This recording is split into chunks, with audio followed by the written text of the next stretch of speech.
This is a capture race challenge for white. The corner is not very big, but there are many variations.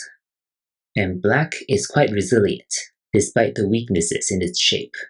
If white tries something like this, black can connect here. If this is a ko, then it's a success for black. White does not want to play a ko here. If white tries this,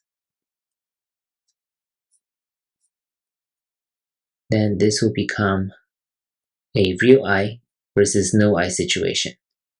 Black has a real eye here, and white has no real eye.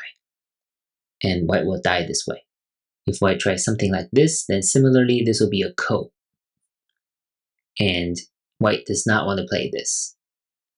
White cannot connect here because black can cut here and continue the ko. So the key move here is right here. It shouldn't be that difficult to find because you want to cut black off this way. This will be a connecting die. So this is why number 1 is so important.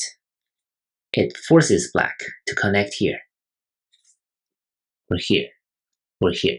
These are the only 3 responses that black can have. So if it's here, number 2, white can play this, and now black's liberty is way too short. If you place on the outside, it's the same. If you place here, it's the same. White will be able to come in. If black's number 2 is here, then white attaries and plays this, and will win this race to capture easily. Lastly, if black connects here, white can bend on the first line. And what happens now is that black actually only has 2 liberties left and will be captured very easily. If it doesn't play, it's still short by 1 liberty. So that's why number 1 is a really sharp move that can guarantee white's success in this local pattern. You should learn to calculate moves such as number 1 because it sets up this cut and it really limits black's options.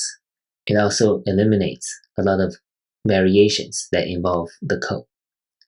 And that's why number 1 is the correct move.